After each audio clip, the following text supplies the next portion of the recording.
Hi guys, welcome back to my channel. Once again, this is Bernan Duyon. And ngayon is pag-uusapan natin ang isa sa may init na stocks ngayon o ang bagong IPO, ang Merrimart. And this will be the first episode na gagawin natin to, yung tinatawag at I will call it Stocks on the Spot. So mga maiinit na stock market na stock, pag-uusapan natin, gagawa natin ng mga analysis at ano nga ba yung potential na mangyari. So, kung ikaw ay balak mo palang bumili ng Merrimart o MM at kung ikaw din ay meron ng nakabili ka sa IPO, what is the best thing to do? So, watch this video until the end para maintindihan mo ang pag-uusapan natin.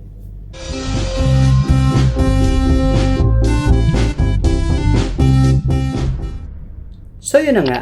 Ang isa sa mainit na stocks ngayon is yung IPO na MM. At if you will notice, kung bago ka sa channel ko, I make a vlog, a video regarding sa IPO ng Merrimart. So, I will put the link below para malaman mo kung paano ko nga siya tinignan at inanalyze before the IPO. So, ngayon naman na IPO na siya, pag-uusapan natin ano ang nangyari sa kanya. It will go up, it will go down, and what is the best thing to do kung meron ka na. So, let's check this one by one. Pero bago yan, I hope you hit that like button, subscribe, and hit that notification bell para updated ka kapag may mga video akong ina-upload at mai inform ka kagad. So, nagawa mo na ba? Okay.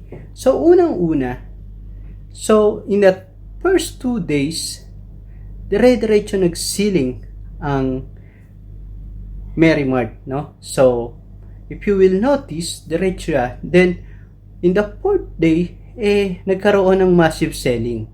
At titignan mo itong mga stocks na to, itong Merrimart, marami kasing dahilan kung bakit ito yung ngayon yung mainit. Unang-una, people think na matutulad siya sa Double Dragon. And, unang-una, the person behind this Merrimart is si Injap o si Sia, si Mr. Sia. Well, it's known na meron talaga siyang ability na mag-manage ng business. If you will notice, mula sa mga inasal sa Double Dragon, talaga namang na-manage siya ng maayos at kumita. And a lot of people, medyo may pagka-psychological na yung dating na gusto nila o tinitignan nila na ito matutulad sa Double Dragon. Na from 2 pesos, it hits up to 80 pesos. That was about 2014 yata, no? Na Double Dragon. And yan yung mainit. Pero ang tanong, lahat ba ng stocks ni Mr. Sia noon in Injap magiging katulad ng Double Dragon? So we're going to check about technical analysis, the price action, and gaano ba kamura ngayon si Merrimart compare sa other stock market. So, unang-una, let's see. If you will notice, ito yung chart na to. Meron tayong, see, 2 days, 3 days, dire-diretso ang akyat, no? In the first 2 days, nag-ceiling siya. Pero, pagdating ng 4th days, look at this chart. Nagkaroon ng massive selling. So, tignan natin, ito ba talagang nangyari? Baka may technical analysis tayong pwede makita. Una, look at the volume. The volume, pababa. So, alam niyo naman yung pag-volume. And the price action goes up, pero yung volume nagde-decline na. Diba? Pagka ganito yung scenario, may sell signal ka na. Isang parameter na kapag binagbasihan mo yung volume, hindi ito attractive kasi bumababa yung volume, tapos tumakyat yung price action, something sell signal, no? Kaya pagdating ng 4th day, nung Webes, ayun, boom, nagkaroon ng massive selling. So, pero in the 5th day, nung Friday, nagkaroon ulit, bumangon ito at nagsara siya sa 2.95, around 7% gain. So, kung nakabili ka during IPO, approximately ngayon, meron kang 129% gain. No, more or less, nasa ganung gain ka na. So, if happy ka na doon, you can sell it. No, if happy ka na. But, aangat pa ba siya? O baka naman, paaasahin ka lang, tapos iiwan ka na.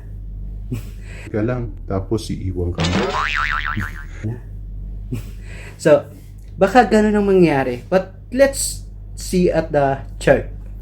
Look at this one. Meron dalawa tayong gap. Potential, again, it is potential lang naman. Naipil niya muna tong gap na to bago siya bumalik. So, again guys, sa technical analysis, sa stocks, hindi mo naman napipredict yan. You just make an analysis based on nakikita mo. We look on the common chart, pero iba-iba tayo ng how we look at it. Parang, hindi kasi siya mathematical equation lang eh.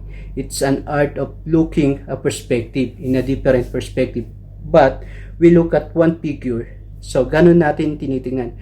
At kung nakikita naman natin ang future, di sana mayaman na tayo lahat. We just do our analysis. But market, we cannot predict, di ba?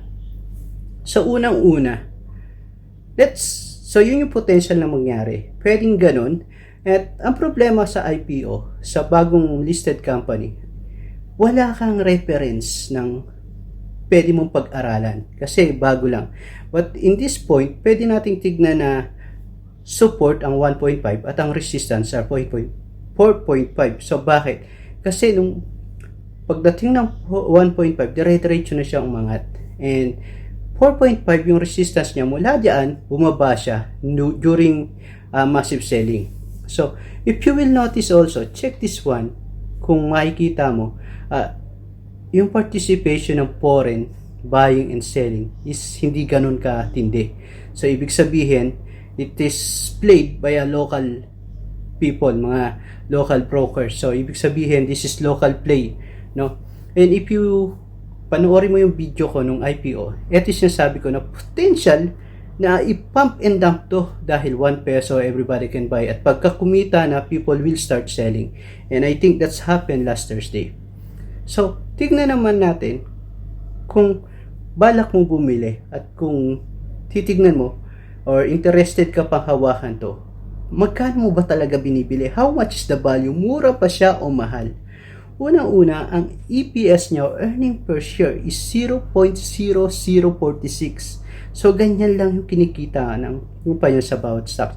Plus, the PE ratio is 641x. So, 641, sobrang expensive na siya. I-compare mo siya sa Pure Gold. Magkano si Pure Gold?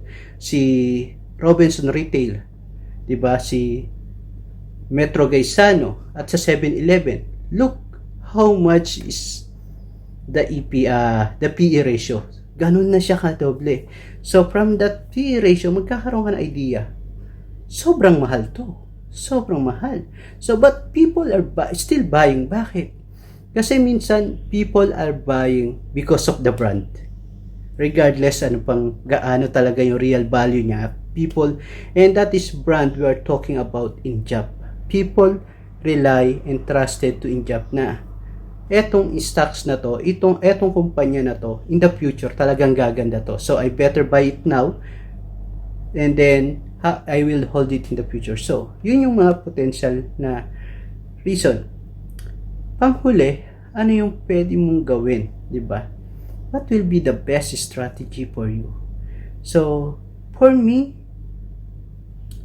if you see this one, dumiretso at ipil this gap, better to sell it. Abangan mo na lang sa 1.5, no?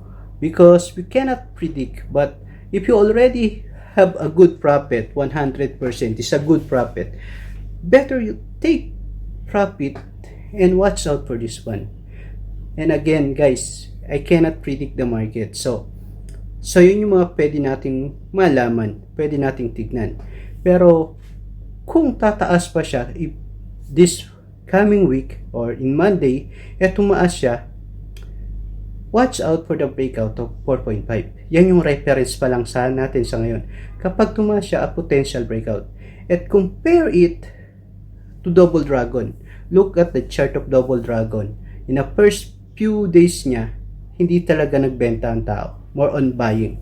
Pero ito yung Merrimart, in the first week pa lang, nagkaroon na ng massive selling. So, look how it is. And sa ngayon, wala ako nakikitang buying indicator for me. But most people already buy, and kung naka-IPO ka nito, for me, better get profit and watch. So I hope, so that's a short video na pananaw ko. And guys, ano sa tingin mo ang mangyayari? Comment below. At ano pa yung mga stocks na gusto mong gawin? As I mentioned earlier, ito yung unang stocks na gagawin natin, ang stocks on the spot. So every week, I will do some stock analysis regarding kung ano talaga ang mainit na stocks sa merkado. At kung may request ka, let's see, baka matulungan kita sa pag-analyze or sa vlog na ito. So again guys, I hope you learned this video, and hit that like button, subscribe, and smash that notification bell. At kung natuto ka, share mo na rin. And again, thank you. At bago ako patuloy na magpaalam, shoutout nga pala sa mga nag-subscribe na. We are now about 1,600 subscriber, and kung hindi ka pa nagsasubscribe, ano pang hinihintay mo? Mag-subscribe ka na. So guys, again, this is Bernan Duyon, nagsasabing bawat Pilipino may kakayahang umasenso. And God bless you all guys. God bless.